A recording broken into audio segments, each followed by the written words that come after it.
mesmo, sabe?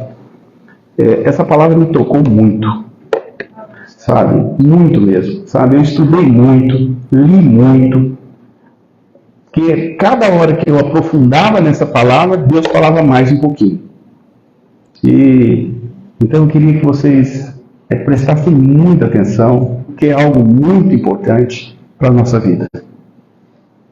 Vai aparecer ali, daqui a pouco, o perdão como uma ordem de Deus. E é uma ordem mesmo. Mas eu quero pregar e vocês entenderem pela Bíblia. Então quem tem Bíblia, põe ela na tua mão aí para não dizer se o pastor pregou de si mesmo, porque eu não prego de mim mesmo. E aí é bom você acompanhar na Bíblia.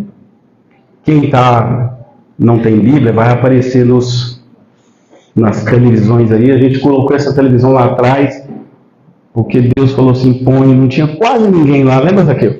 Olha lá, como é que já encheu. E vai encher mais, tá? Deus me avisou que vai vir mais gente para a igreja até o final do ano. Eu já estou sabendo, ele me falou hoje. Falou, prepara, meu servo.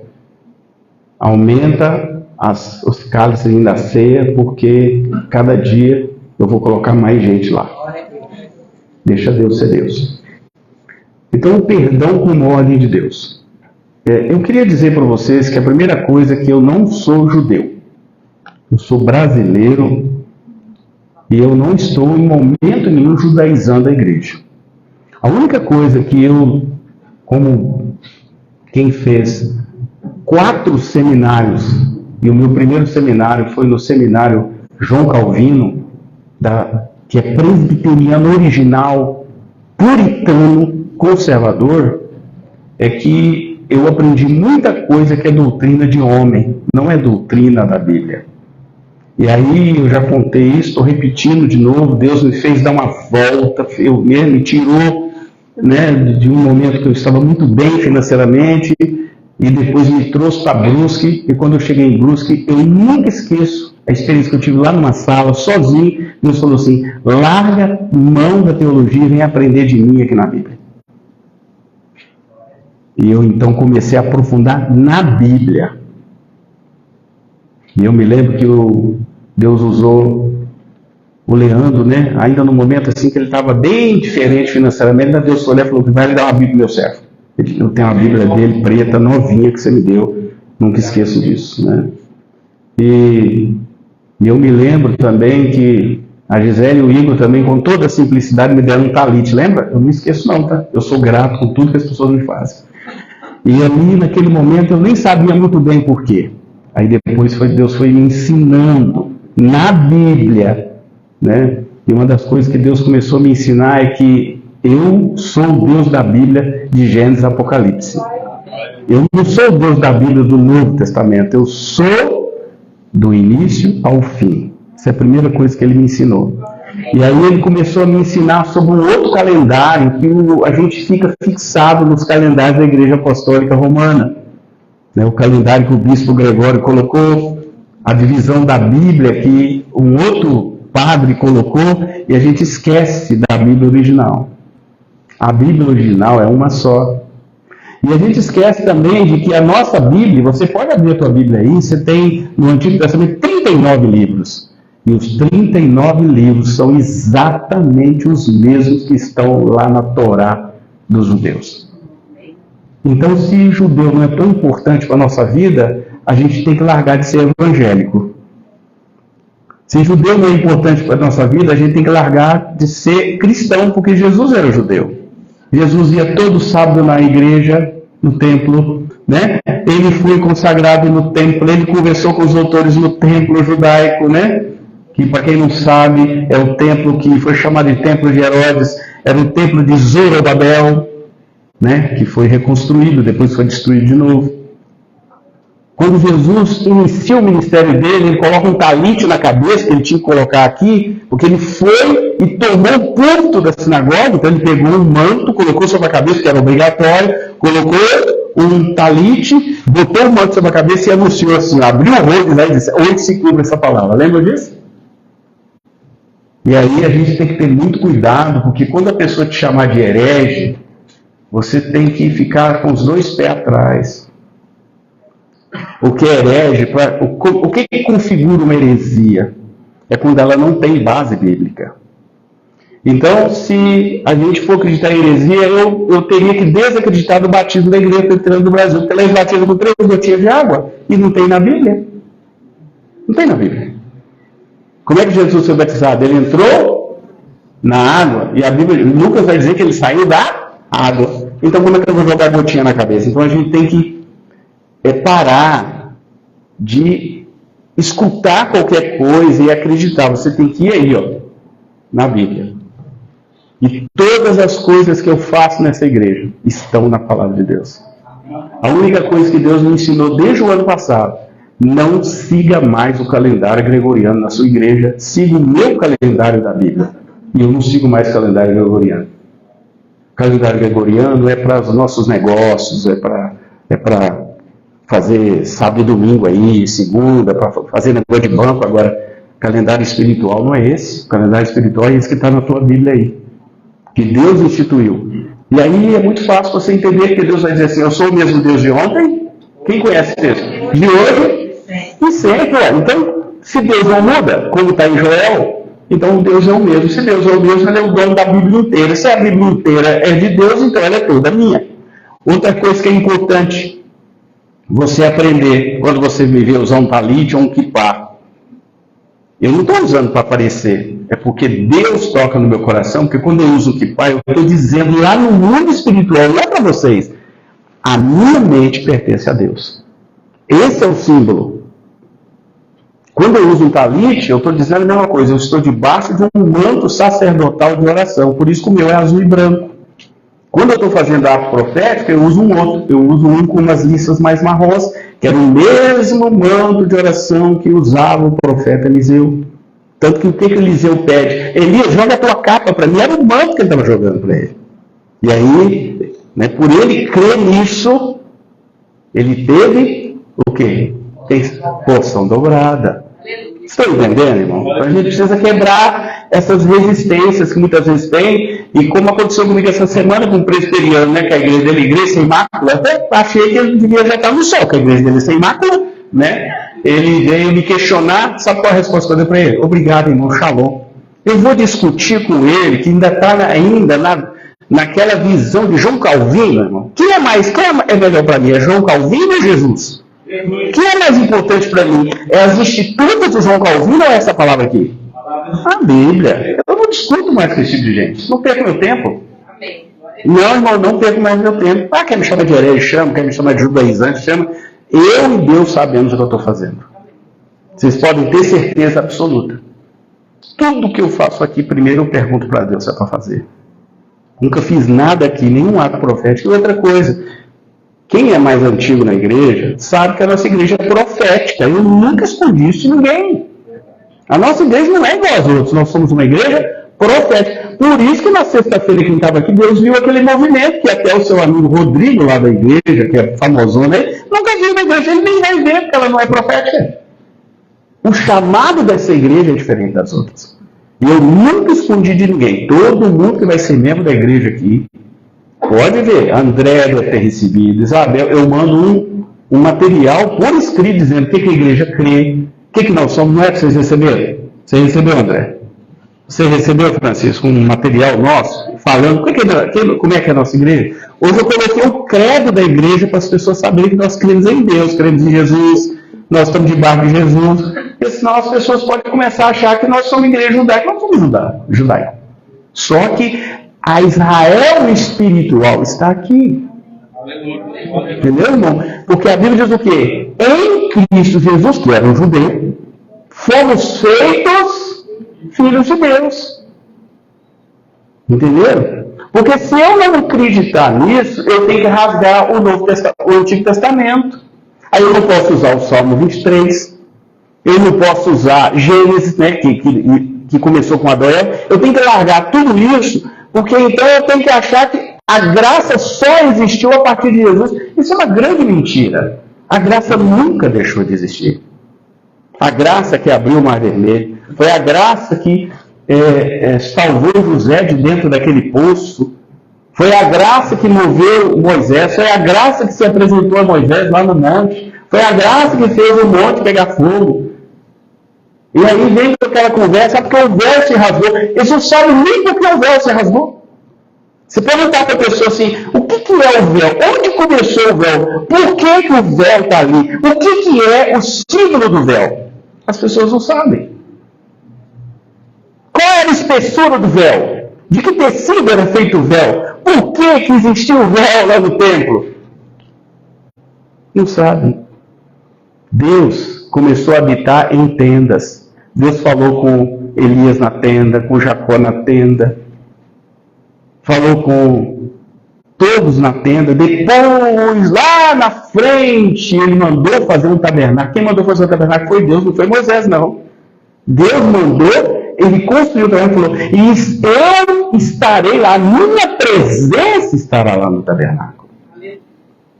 Aí depois, lá na frente, ele coloca no coração de Davi o desejo de construir o templo, mas não deixa Davi construir, porque tinha sangue de inocente na mão de Davi, que ele matou Urias inocentemente. Deus não deixou, deu para ele a ordem, mas quem construiu foi o filho dele, Gedidias. Quem conhece o filho de Davi chamado Gedidias? Ele é Salomão. Aí Salomão construiu, depois destruiu o templo, depois Neemias e Esdras reconstruiu o templo outra vez. Aí depois Herodes, né? Ele reformou os muros do templo com aquelas pedras amarelas, que até tem uma igreja aí que mandou fazer um templo lá em São Paulo com aquelas pedras amarelas lá de Israel. E aí depois, quando Jesus morreu, o templo era chamado Templo de Herodes. Aí tinha um véu lá, que já não era igual ao de antigamente. Aí o véu se rasgou. De alto a baixo, quando Jesus morre. Por que o véu se rasgou? Porque agora Deus diz para mim, para você, para cada um que está aqui, eu habito dentro de vocês, porque agora se vocês quererem e estiverem comigo, vocês são o templo do Espírito. Então eu não preciso mais de um templo, eu estarei dentro de vós. Por isso que a Bíblia diz, vós sois o templo do Espírito. Se você der lugar a Deus, ele passa a morar dentro de você. Amém, irmãos? Por isso que o véu se rasgou. O véu não se rasgou por causa da graça, para separar o Antigo e o Novo Testamento. Quem separou o Antigo e o Novo Testamento foi um padre, amando da igreja de Roma.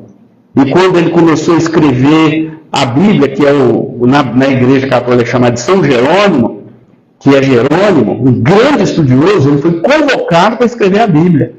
E ele então, para evitar essa ideia judaizante, ele então coloca festas, quando na verdade ele ia colocar Yom Kippur. Abra a tua Bíblia em João 5. João 5. Abre aí. Porque às vezes as pessoas não conhecem muito, aí fica criticando o que não sabe. Então abre aí João 5. Cadê minha Bíblia? Se você quiser colocar ali, João 5. Tem certeza que é João 5? Aqui, ó. Jesus cura uma pessoa no tanque de Betsaida. Ou Betsaída. Olha o que aconteceu. Algum tempo depois. Não apareceu aí. Algum tempo depois, Jesus subiu a Jerusalém para uma festa dos judeus. Quem sabe o nome dessa festa? Que lá na Bíblia hebraica está o nome dela. Qual é o nome dessa festa? Yom Kippur. Lá na Bíblia hebraica está escrito assim: Jesus, subiu, porque lá também eles reconhecem Jesus não como Messias, mas apenas como um profeta. Então tem alguns talmudes que citam isso, que Jesus subiu a Jerusalém. Ele foi fazer o que em Jerusalém? Foi onde em Jerusalém? No templo, porque era o Yom Kippur. Jesus sempre obedeceu a lei. Ele foi lá como eu e você estamos aqui hoje. Ele subiu a Jerusalém e foi ao templo para uma festa. Qual festa? Yom Kippur. Amém, irmãos? Amém. E aí, o que acontece? Aí continua o texto a dizer que em Jerusalém, na Porta das Ovelhas, tem um tanque, chamado Betesda, nas 5 entradas, que havia 5 entradas em Jerusalém. Aí vai seguindo, e o paralítico fala que as pessoas ficavam ali, presta atenção, pode ver o texto aí, ficavam ali esperando o quê? Quem conhece o texto? Que viesse um anjo do céu para agitar as águas. Não é isso? E que a quem entrasse na água, que o anjo agitava, o que acontecia com ela? ela era curada. Irmãos, é isso que eu falo. Qual é o portal que se abre? O portal do perdão. O perdão de Deus é tão forte no Yom Kippur que ele cura as pessoas. Entende isso, irmão? Está aí na sua Bíblia. Só que a gente tem que aprender de Bíblia. Olha lá. Olha lá. O primeiro que entrasse no tanque, depois de agitadas as águas pelo anjo, era curado. Olha lá. De vez em quando descia um anjo do Senhor. E Jesus estava exatamente aí. Aí esse homem, né? Depois vocês vão ver o texto aí ele fala, Jesus disse, levante, pega a sua maca, o anjo, ele andou e tal. Aí depois Jesus encontra com esse homem de novo. Está mais à frente aí. Ele encontra com ele no Shabat, porque era no sábado, o Yom Kippur caiu no sábado. E aí o que acontece? Ele diz o quê?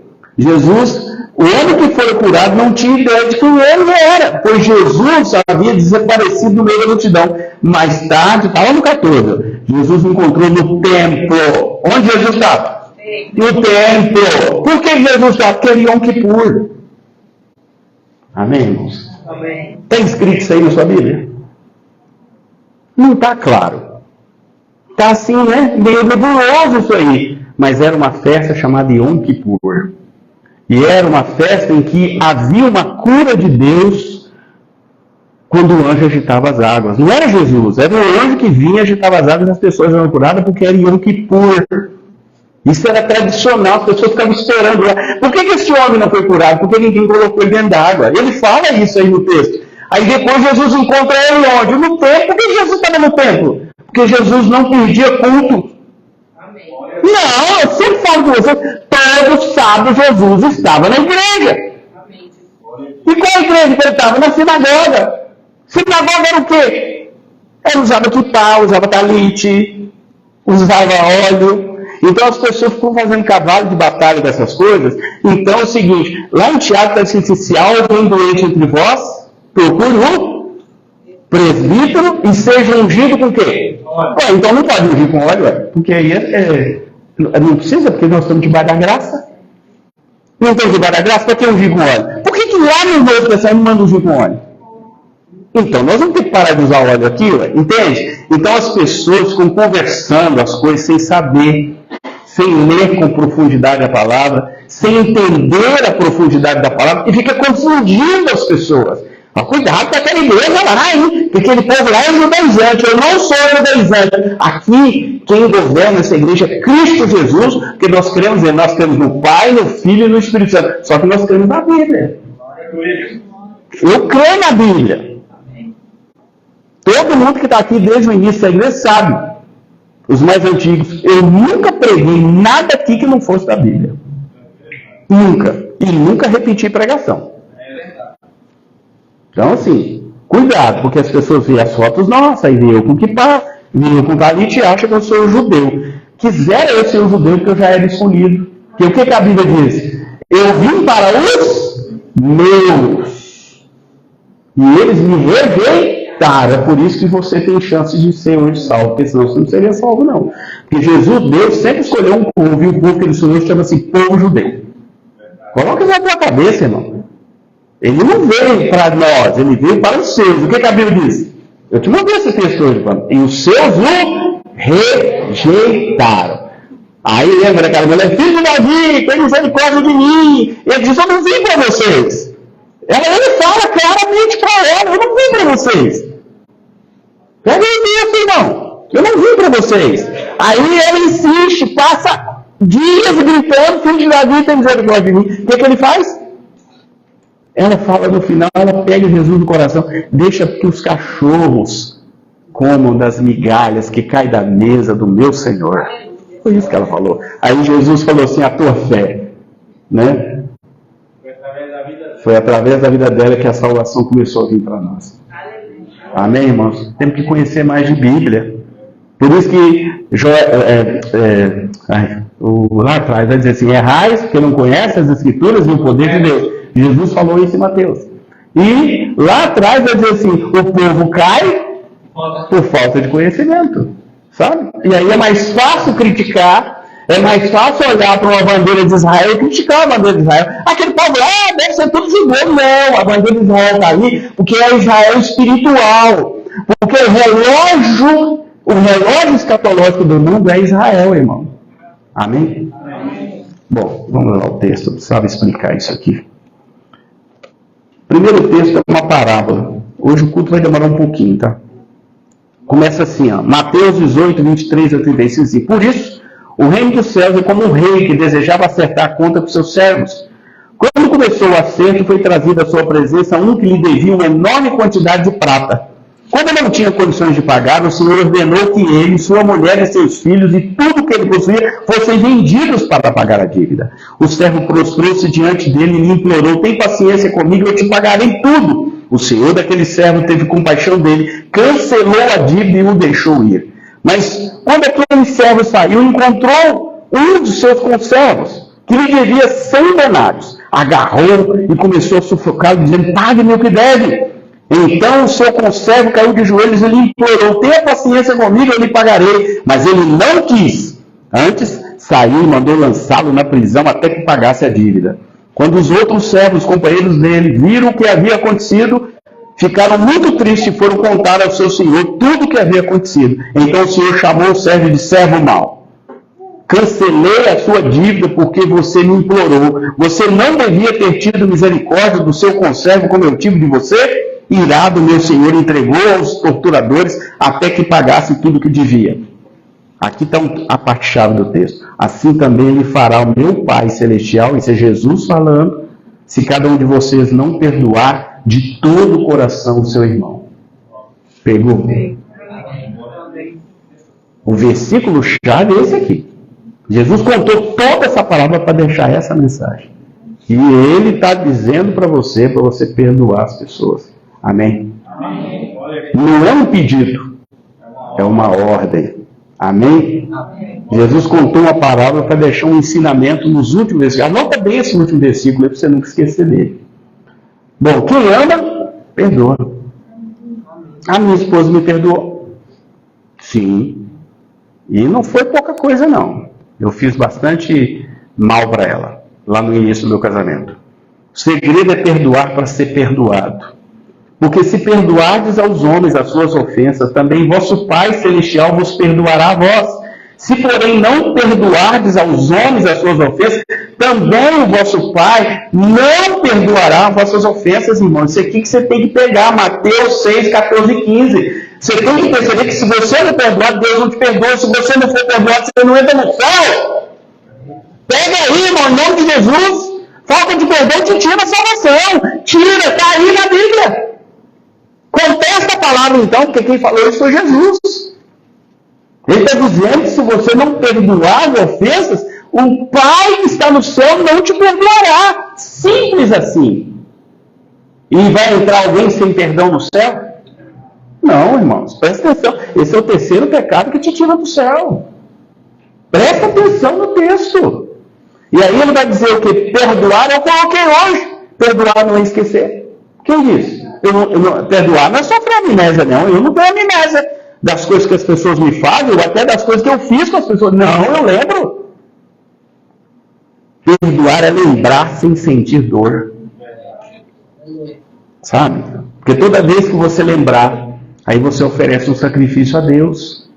Deus te dá uma oportunidade de você fazer um sacrifício para Ele. Aí eu vou lembrar, aí eu lembro daquele Wagner que me fez tanto mal, e eu, Senhor, eu já perdoei ele, eu vou perdoar mais uma vez, Senhor. Aí sim, essa é a oportunidade do perdão. Cada vez que você perdoa, o que você está fazendo? Um sacrifício para Deus. Amém? Pegou aí? Amém. Pega aí, irmão, em nome de Jesus. E aí, ó, lembrar nos causa dor? Causa. Causa ressentimento? Causa. Claro que causa. Causa mágoa? Claro que causa. Perdoar não é sentimento. Pega aí. Perdoar não é sentimento. Perdoar é uma decisão. Pega. Cadê o Igor? Pega a chave, é o Igor, em nome de Jesus. Vai botando no chaveiro. Guarda isso, porque as pessoas ficam confundindo perdão com sentimento. Perdão não é sentimento, perdão é decisão. Pegou? É ação. Eu tomo uma decisão de perdoar. Amém? E aí, precisamos entender que humilhar-se perante Deus e perante aos que nos ofenderam não é algo pejorativo. Você está completamente enganado. Quem se humilha, o que a Bíblia diz? Os humilhados serão exaltados. Não presta atenção, está tudo na Bíblia. É os humilhados que serão exaltados. Eu não vou pedir perdão porque eu vou ser humilhado, irmão. Não perde a oportunidade de você receber bênçãos de Deus, não. Presta atenção, Jesus falou isso no Sermão do Monte, o sermão mais importante. Até os judeus têm esse sermão guardado lá no Talmud. De tão importante que ele é, que Jesus fala lá, os humilhados é que serão exaltados, irmão. Jesus foi humilhado na cruz, mas ele foi exaltado por Deus, porque Deus colocou ele nas alturas. Presta atenção. Amém? Estão pegando o manto aí? Então, humilhar-se é render-se a Deus, é ter um coração quebrantado e manso. Então, quando eu peço perdão para alguém de coração, e se ele não der, não é um problema seu. O problema é você e Deus. Se ele não der, quem vai ter que se acertar com Deus é ele. Ou ela, né? Não é você. Eu fui lá e pedi perdão, eu acho que ele não me perdoou. Esquece, não fala, não acha nada. Você fez de coração, fez. Pronto, acabou. Acabou. Você já fez sua parte. Se essa pessoa não perdeu, meu irmão, é um problema dela com Deus. Porque a Bíblia diz assim, cada um vai prestar conta de si mesmo perante Deus. Para de ficar julgando a pessoa. Eu acho que ele me perdoou. Para de falar isso. Fecha a boca, esquece isso. Isso não é um problema seu. É um problema dela com Deus. Você fez a sua parte, que é pedir o perdão. Amém? E se a pessoa fala assim, eu não vou dar o perdão, não se preocupe, você fez sua parte. Isso é um problema dela. E ela é que vai sofrer as consequências disso. Amém? Pega mais uma chave aí, irmão. Então, veja bem, 1 João 4, 20 e 21. Se alguém afirmar, eu amo a Deus, mas odiar o seu irmão, é mentiroso. Quem é o pai da mentira na Bíblia? O diabo o diabo.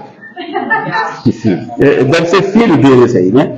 Porque eu nunca vi tanta mentira. Falou tanta mentira na campanha e agora está aí colocando aborto, está aí colocando banheiro não sei o quê, né? Filho do diabo. Mas aí vamos continuar aqui. É mentiroso, pois quem não ama o seu irmão a quem vê, não pode amar a Deus a quem não vê. Ele nos deu um mandamento. É mandamento, não é orientação, hein? Qual é o mandamento? Quem ama a Deus, ame também o seu irmão. Pastor, mas eu perdoei, mas assim, a pessoa, eu não sei se vai... Irmão, esquece, nada melhor do que o tempo.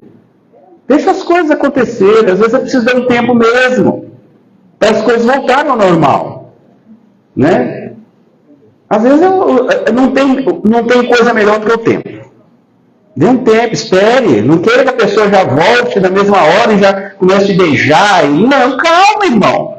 Até o cachorrinho, a gente, quando a gente bate nele, ele fica lá de longe, ele dá um passo, depois dá um segundo, aí ele dá uma pequena banadinha no rabo, mas ele não vem.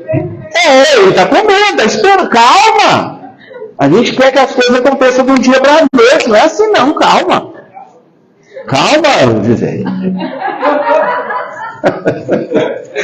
Raiz de amargura. Essa é outra coisa terrível. Vai aparecer uma imagem ali, eu coloquei aqui uma imagem, vai aparecer ali, raiz de amargura. A falta de perdão adoece. Guarda isso. Vai aparecer ali, está na tela se você tiver aí. A falta de perdão adoece o espírito, adoece o psicológico e adoece o físico. Guarda isso. Adoece o seu físico. Não perdoar é como tomar veneno esperando que o outro morra. É verdade, irmão. Você toma veneno e espera que o outro morra. Mas quem vai morrer é você, quem está sofrendo é você que não pediu perdão. É isso, claro. Quantas chaves tem no chaveiro aí? Vai juntando aí. Sem perdão não há cura. Os demônios usam isso para amarrar sua vida espiritual e emocional. Suas torturas aplicadas são as mais diversas. Aqui, eu anotei aqui, angústia, depressão, enfermidade, debilidade física, dor emocional profunda, ira e raiva. Já viu uma pessoa irada? Quem sofre? É ela. Chega até a tremer de raiva. Não é o caso da Gisele, ela não faz isso. Não é, Igor? A Gisele é calma, tranquila, não treme, né? Tem um que fica gago, é esse aí mesmo, né? Ele fica tão gago que começou a arrancar os cabelos da cabeça. Amém? Então, irmãos, o perdão é um exercício diário. Guarda isso. Todos os dias precisamos do perdão de Deus, em primeiro lugar. Eu peço perdão a Deus todo dia, até pelo que eu não fiz. Porque às vezes eu fiz uma coisa que eu não sei, eu falo, Deus, o que eu não sei, o Senhor perdoa, porque eu não sei. Mas o Senhor perdoa também. Eu peço mesmo, todo dia de manhã. E, da mesma maneira, precisamos perdoar e pedir perdão também àqueles que são próximos. Irmãos, eu peço perdão a Deus até pela pregação que eu faço aqui. Porque às vezes eu ofendi a pessoa sem eu ter a menor intenção. Não tem intenção de ofender ninguém aqui, mas vai que o diabo jogou uma lança lá na pessoa. O pastor falou para mim, eu não falo, irmãos, pode ter consciência limpa, eu não falo para ninguém. Eu não prego para ninguém, eu prego para todo mundo. O que servir, você guarda para você. Esse pecado eu não vou levar para o céu, irmão. Porque toda segunda-feira, pastora, segunda-feira é o dia mais duro para mim. Eu começo a mencionar, Senhor, me perdoa. Se eu preguei alguma coisa que não estava correta, se eu errei, ou se eu levantei a voz demais ou alguma coisa, se eu fiz alguma coisa que não estava na tua direção, me perdoa porque eu preciso do teu perdão. É o primeiro perdão que eu peço. Depois eu peço perdão a Deus porque eu posso ter ofendido vocês sem intenção. Claro que posso. Eu sou ser humano, mas eu peço perdão a Deus. Toda segunda-feira, vocês podem saber que na hora que eu acordar, que vocês vão começar a publicar as coisas, eu vou pedir perdão para Deus lá. Até pelo culto que eu faço aqui no domingo. Que eu não sou santo ainda. Eu serei. Mas no dia que eu for santo, irmão, vocês não vão me ver mais. Né? Que eu já vou estar na estatura de varão perfeito, aí eu vou para o céu. Amém? Então assim, enquanto eu não for, eu vou ter que pedir perdão a Deus até pelo que eu não sei que eu ofendi vocês. Amém, irmãos? Façam isso também. Depois, perdoar é dom de Deus. Primeira coisa, é um dom. Deus é que coloca em nós. É ter comunhão com o Pai e ser templo do Espírito Santo. Ter a certeza que Deus habita em nós. Porque só perdoa quem tem Deus. Quem não tem Deus não quer perdoar, não. Precisamos perdoar para sermos perdoados pelo Pai, conforme está na palavra. Hebreus 12:15 vai falar dessa raiz de amargura. Conseguiu colocar na imagem ali? Tendo cuidado de que ninguém se prive da graça de Deus. Olha o detalhe, hein? Que ninguém se prive da graça de Deus. Olha aí, presta atenção. E de que nenhuma raiz de amargura brotando vos perturbe e por ela muito se contamine. Porque você já pensou, já viu a raiz de amargura? Ela entra dentro de você e a pessoa faz questão de sair contando para a outra, chorar no ombro da outra e contaminar as outras pessoas. É isso que Hebreus está falando aqui. A gente contamina as pessoas. Você viu aquela danada? O que ela contou comigo lá? Entendeu? Você viu a fofoqueira? A gente quer contaminar outras pessoas, mesmo que a coisa tenha sido só com você. Isso é dar brecha para essa raiz aí. Está na Bíblia. Deus já sabia o que nós íamos precisar.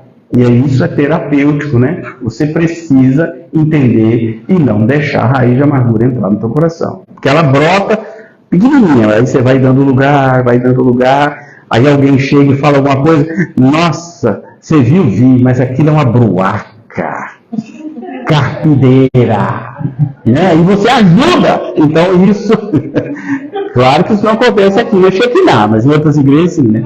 Então, a gente tem que ter muito cuidado para a gente não dar vazão a essas coisas que você vai criar a raiz de amargura e vai fazer a raiz de amargura do outro aumentar. Amém, irmãos?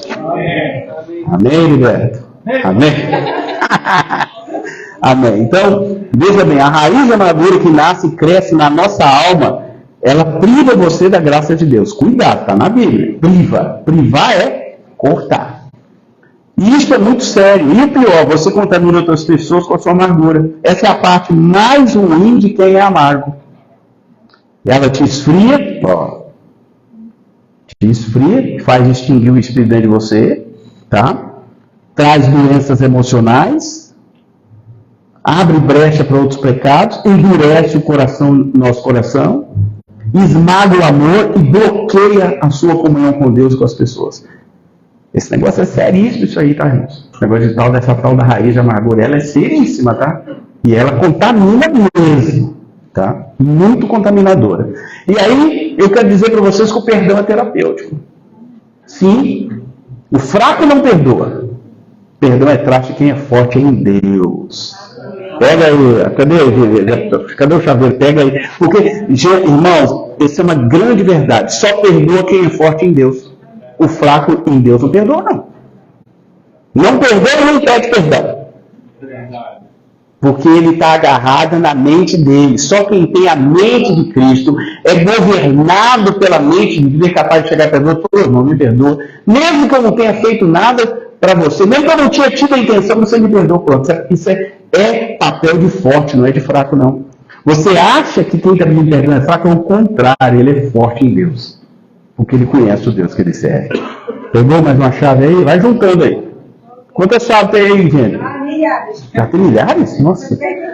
Então veja bem, Marcos 11, 25. E quando estiveres orando, perdoai. Olha o detalhe.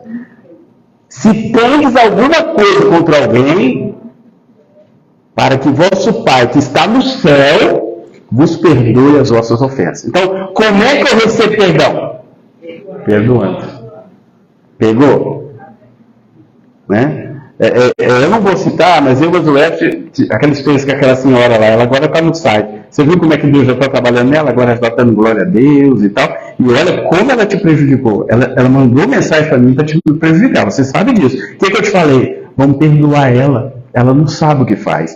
Agora, eu te mandei essa semana passada aí. Ela já está entrando, glória a Deus. Ai, que maravilha. Viu? O perdão contamina as pessoas. Amém, Everson? E se eu tivesse dado nela um coice? Né? Eu não fiz isso. Eu abençoei ela em nome de Jesus. Viu lá o que está acontecendo? Não sei o nome dela, mas você sabe, né? Então o perdão sara a nossa alma. O perdão muda a vida de quem perdoa. O perdão é libertar o prisioneiro e descobrir que o prisioneiro era você. Porque o perdão te aprisiona na raiz da amargura, que é aquela foto que apareceu ali. Então, Tiago 5,16 vai dizer assim, portanto, confessem seus pecados uns aos outros e orem uns pelos outros para serem curados. Sabe? Quantas vezes eu já pedi perdão, até mesmo quando eu não tive a menor intenção de ofender a pessoa, mas a pessoa pegou como eu fiz, então me perdoe, irmão. Não tem problema em pedir. Qual é o problema? Vai me jogar para baixo? Pedir? Não, é o contrário. Eu cresço diante de Deus. É o inverso. Eu que cresço diante de Deus. Amém? Os humilhados serão exaltados. E ele diz mais, a oração de um justo tem grande poder e produz grandes resultados. A falta de perdão nos cega. Sim, a falta de perdão nos leva a ver falhas apenas dos outros. É verdade. Eu mesmo olhei por isso e falei, nossa, sua barba está bonita, hein, rapaz? Né? Por que eu consegui ver que a barba dele estava bonita? Porque eu vejo ele como um filho. Né? Como alguém que é meu irmão em Cristo Jesus, o meu amor por ele ultrapassa qualquer outras coisa. Estou dando um exemplo que eu brinquei com a barba dele, não fez aquilo, eu cheguei lá, barba bonita.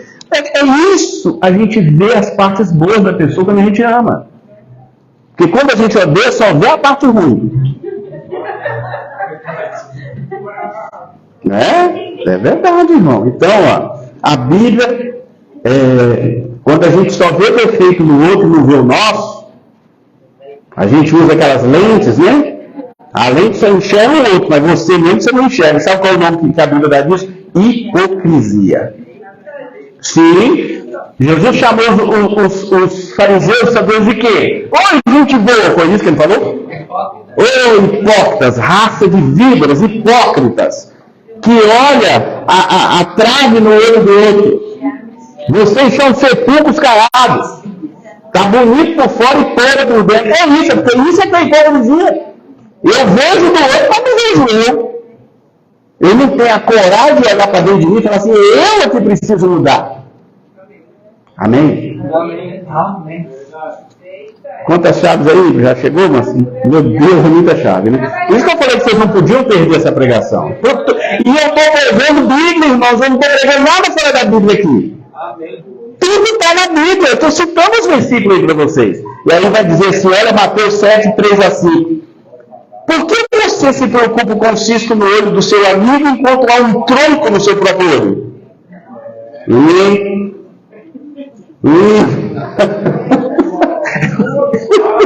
A Gisele só faz assim da mãozinha. Quando ela faz assim, pode saber. Eu conheci ela há 6 anos. Como pode dizer a seu amigo, deixe-me ajudar a tirar o cisco do seu olho, se não consegue ver o tronco do seu olho? Está ali? Está na Bíblia? A Bíblia usa a palavra hipócrita. Eu estou com a tradução que usa hipócrita, que é a tradução corrigida. Primeiro, livre-se do tronco em seu olho, então você verá o suficiente para tirar o cisco do olho do seu amigo. Amém. É só aquele grupo ali que está ligado. Esse pessoal aqui está mais quieto, né? Cadê o Heriberto, gente? Fala um amém aí, Heriberto. Essa pregação. Eu não pedi para vocês não perderem essa pregação. É porque uma pregação dessa vale R$1 milhão. Vocês mudam a vida de vocês se vocês seguirem isso aqui. O perdão é uma via que vai e volta. Por isso precisamos olhar para dentro de nós primeiro e quebrar a altivez. A altivez. Quebrar o orgulho. Orgulho e altivez. Quem que foi o cara mais orgulhoso, mais altivo lá do céu? Ele era um querubim. Como é que é o nome dele? Lúcifer. Ele não quebrou a altivez e o orgulho e Deus o lançou para fora do céu. Deus o lançou para fora do céu. Jesus viu o diabo caindo do céu como uma bola de fogo. Tá? É despir-se a Deus para que Ele nos ensine a perdoar. Amém? Porque quem te ensina a perdoar não é você não, é Deus. Só um cristão autêntico consegue perdoar. Quem não tem isso não perdoa não. A falta de perdão sabe para onde nos leva? Nas trevas. É para lá que ela te leva. O perdão pode te levar a andar em trevas. Sim, é isso mesmo. Olha bem, 1 João 2,11. Eu vou provar tudo na Bíblia. Olha aqui. Mas aquele que odeia o seu irmão está em trevas. Pega aí, irmão. Não estará, não. Olha bem. Aquele que odeia o seu irmão está nas trevas. E anda nas trevas. Amém, irmão? Então prestando bem atenção na pregação. Não sabe para onde vai, porque as trevas o cegaram.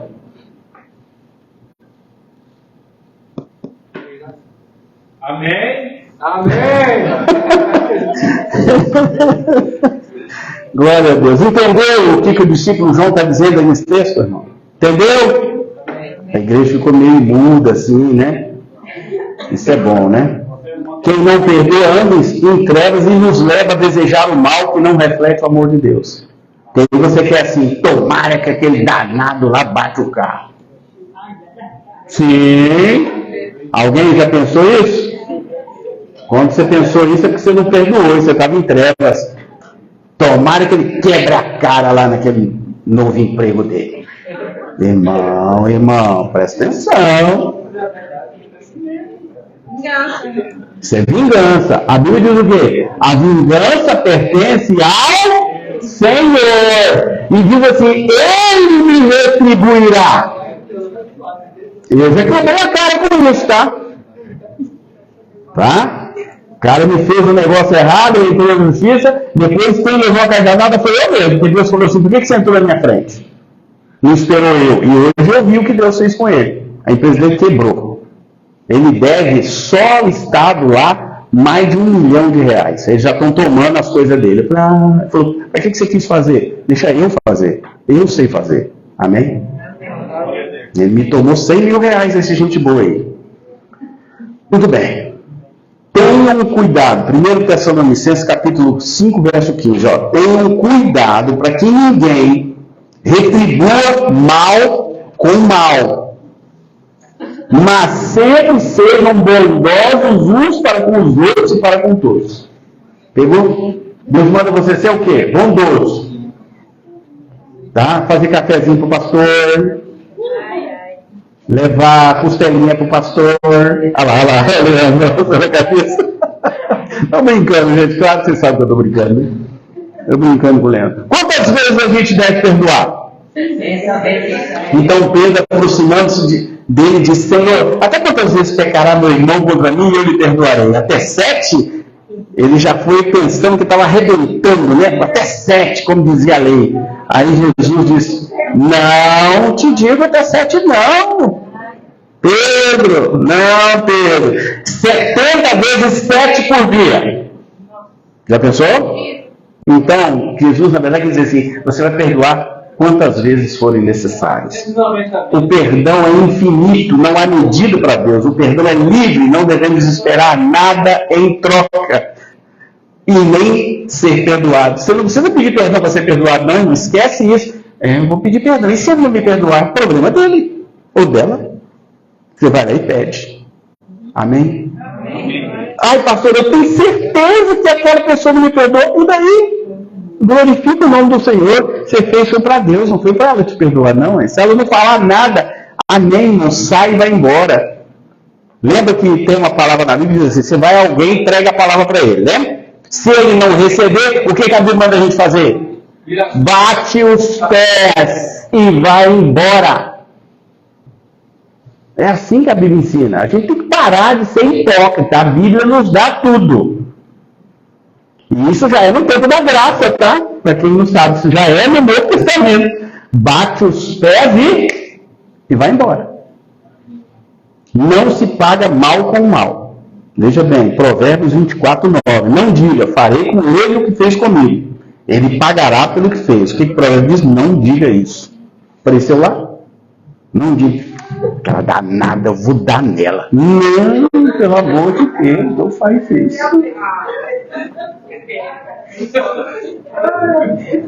Ela me paga. O amigo me paga quando ele chega em casa. Não é assim que Deus tem ensinado. Viu, Diego? Ele é bravo igual Carinana, tá? Então, Diego, olha ali, tá? A minha ovelha eu sei, né? Conheço minhas ovelhas. Chego lá na casa dela, já pé pro pé. É, meu filho, é Diego. Vou colocar em prática. Glória a Deus, viu? A pregação já está sendo boa para você, Leandro. E diz aqui, ó: não se paga mal com mal. Ainda que o mundo que jaz na lei te inspire a vingar, não faça isso, ó. Lucas 6:29. Pega aí. Ao que te ferir numa face, oferece também a outra. Ao que te houver tirado a capa, dá a túnica para ele. Já pensou? Aí o seu marido acorda, te dá uma bronca, você faz um almoço maravilhoso para ele. Fala assim: Senhor, eu estou fazendo para ele, mas você é para glorificar o teu nome. Ele não aguenta. Ele vai olhar e falar: meu Deus, por que eu fiz isso com a minha esposa? Hoje mesmo eu reclamei da Suzana, brincando com ela, ela foi lá e fez aquele almoção. Aí eu olhei para aquele almoço, aí vi que ela fez com amor e com carinho. Falei: Jesus, obrigado pela minha esposa. É claro que, gente, é brincadeira. Eu brinco muito com ela lá, né? Mas ela sabe que é tudo só de brincadeira. O perdão está na oração que Jesus nos ensinou. Olha só, a oração que o próprio Jesus ensinou, tão repetida mundo afora, né? Repetida pelas igrejas que repete, tem uma ordem. Tem uma ordem. Está no Evangelho de Mateus 6, de 9 a 15. Está escrito assim: portanto, vós orareis assim: Pai nosso que estás no céu, santificado seja o teu nome, venha o teu reino, seja feita a tua vontade, assim na terra como no céu. O pão nosso de cada dia nos dá hoje. Agora olha o detalhe. E perdoa-nos as nossas dívidas. Aí tem um verbo. Aí tem uma conjunção aí, ó. Assim como, presta atenção no que está escrito lá. Ainda tem chaveira aí, guarda essa. Se perdoardes aos homens as suas ofensas, esses homens aí é ser humano, hein? também o vosso Pai Celestial vos perdoará a vós. Sabe quem está falando isso? É Jesus, tá? Não é apóstolo, não, é Jesus. Se porém não perdoardes aos homens as suas ofensas, o que acontece? Também vosso Pai não perdoará as vossas ofensas. Aí você vai entrar no céu? Presta atenção, irmão. Presta atenção, irmão. Isso é muito sério. Esse é o terceiro pecado que te tira do céu. A falta de perdão, irmão. Presta atenção. Eu estou pregando calmamente. Eu não estou preocupado com o horário hoje. Porque eu quero que você saia daqui cheio dessa palavra para você praticar esse negócio. Porque eu não quero que nenhuma delas você perca. Quero que vocês vão para o céu comigo. Não deixe de ir para o céu por causa disso aí, não. Presta atenção na pregação. Tá? O primeiro mártir cristão Estevão perdoou os executores dele. Olha o que ele diz. Atos 7, 59 e 60. E apedrejaram a Estevão, o primeiro mártir da Bíblia, que em invocação dizia: Senhor Jesus, recebe o meu espírito. E pondo-se de joelhos, clamou com grande voz: Senhor, não lhe imputes esse pecado. E tendo dito isso, adormeceu. Pediu perdão porque o pessoal estava matando ele. Ué. Entendeu? Isso aqui é ele. Mas ele cumpriu a ordem de Deus. E aí, Lucas, capítulo 23, 34. O que você vai fazer diante da palavra do nosso Cordeiro crucificado, que falou assim: Pai, perdoa-lhes, porque não sabem o que fazem. E agora, você vai fazer com essa palavra o quê? Porque aí é o Jesus falando. Ele perdoa os agressores. Vamos ver do lado de cá. Amém, irmãos? Amém. Glória a Deus. Começaram a falar aqui, tá aí. A forma de entender Calvário é pela cruz, e o sinônimo da cruz é o perdão. Jesus é o presente de Deus para a humanidade. Ele foi o maior sinal do Yom Kippur, para manifestar que as dívidas espiritual, emocional, sentimental, física, ética e moral estão quitadas pelo maior ato profético da história do mundo, a cruz do Calvário. Sinta-se livre. Pela cruz do Calvário, sinta-se livre. Isso aqui eu estou falando para as esposas, estou falando para os esposos, estou falando para os filhos, estou falando para os namorados, estou falando para todos, para entenderem a importância do perdão. Eu não quero que vocês vão para o inferno, eu quero que vocês vão para o céu. Perdoa-os e sinta-se livre. Você só é livre quando você perdoa. Livre das amarras, irmão. Não deixa nenhuma amarra. Tem um hinozinho antigo, né? Que a Assembleia cantava, a Igreja Presbiteriana cantava, chamava assim: solta o cabo da nau, solta o cabo da nau, irmãos, que estiver aí te segurando, e vá velejar, porque você é livre em Cristo Jesus. Amém? Quantos filhos precisam perdoar o pai ou a mãe que fizeram alguma coisa, tá, João? Carol, pode perdoar, tá?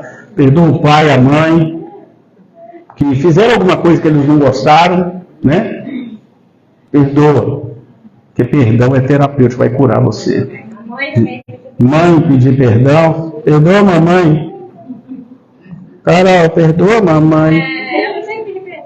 É ela? Então pede perdão pra mamãe. Eu disse pra Carol. O que você fez, Carol? Foi hoje comer. Não levou luz, mas o Igor não me avisou. E pede perdão pra mamãe, tá vendo?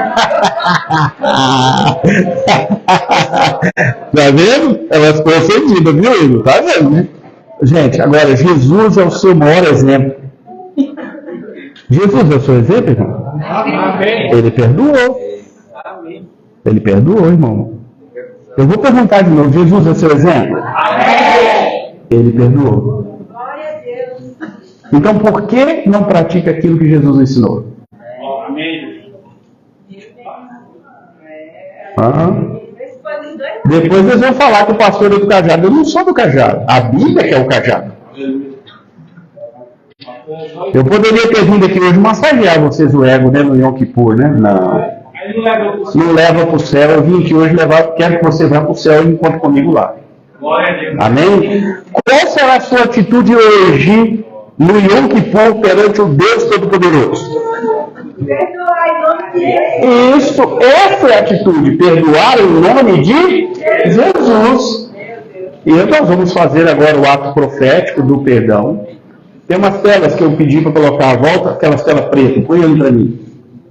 Aqui, ó, dia do perdão. Presta atenção.